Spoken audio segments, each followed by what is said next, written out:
You hear it all the time, right? AI has to be ethical. But what if the way we're all trying to do that is fundamentally flawed? Today, we are diving into a really groundbreaking new idea in AI ethics. It argues that maybe we should stop focusing so much on abstract rules and start looking at something way more important: our relationships with each other. So, you see companies everywhere talking a big game about their ethical AI. But let's be real, there's often this huge gap between what they say and what their tech actually does. And this has led to this idea of ethics washing, where these big ethical principles are really more for PR than for actual practice.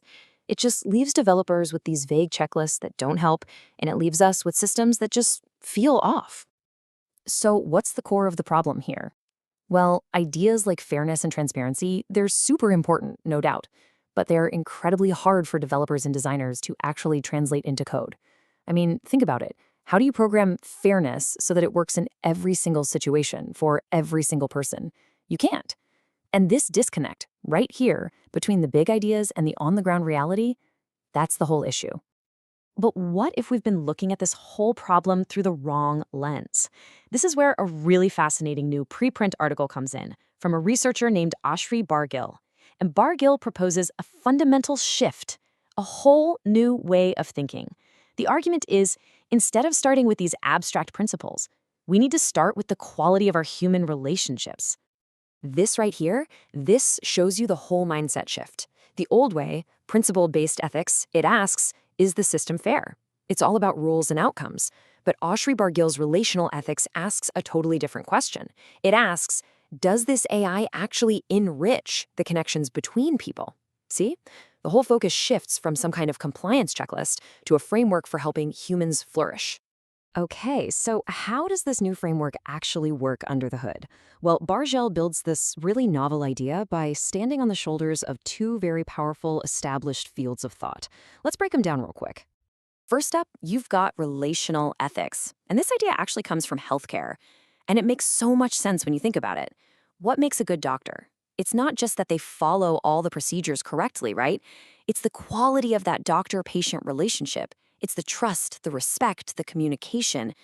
This way of thinking argues that the relationship itself is the absolute core of doing things ethically. Now, the second piece of the puzzle is postphenomenology. Okay, I know it's a big word, but the concept is actually pretty simple.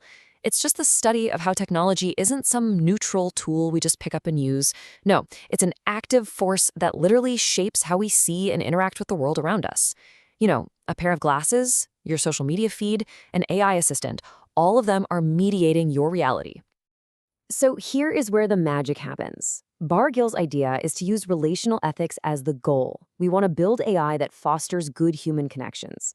And we use post-phenomenology as the lens, the tool to analyze how a specific AI is actually shaping our relationships in the real world. You put the goal and the lens together, and bam, you get a powerful and practical new tool for AI ethics.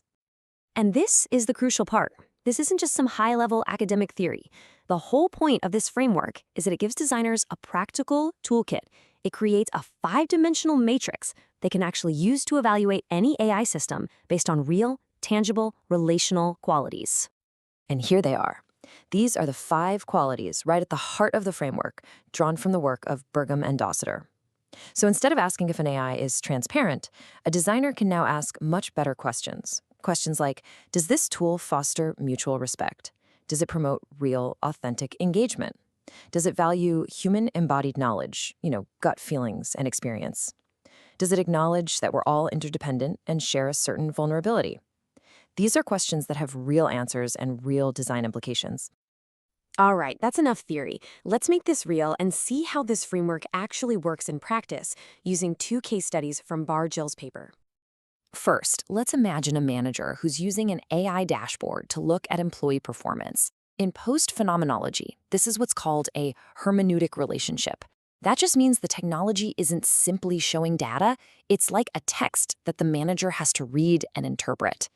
The AI literally becomes the lens through which they see their own team. Now, a traditional ethics check might just ask if the data is accurate, but the relational framework asks a much, much deeper question. Using that quality of mutual respect, we have to ask, does this dashboard help the manager see their employee as a complex, whole person? Or does it just reduce them to a number, a set of metrics on a screen? All of a sudden, the ethical stakes become so much clearer, don't they?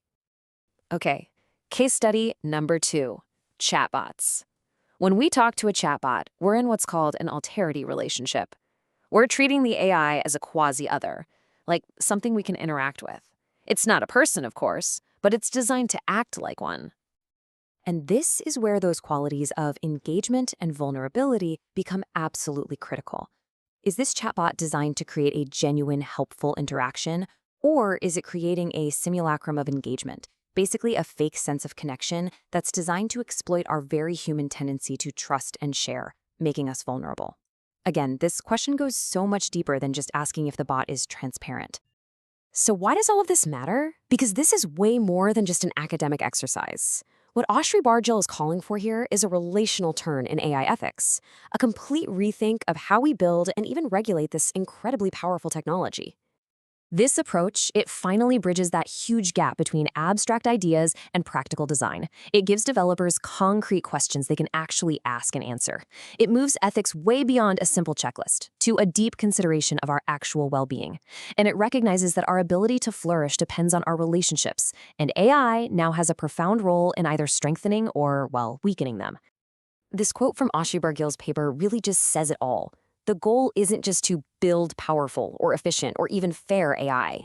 The ultimate goal is to, quote, ensure that AI enhances the connections that constitute human flourishing. It's about designing for the very things that make our lives meaningful. And that leaves us with this one last really powerful question to think about. Maybe the most important test for any new AI isn't about its features or its capabilities at all. Maybe we should judge it by how it changes us. Not by what it can do, but by who it helps us become. To each other.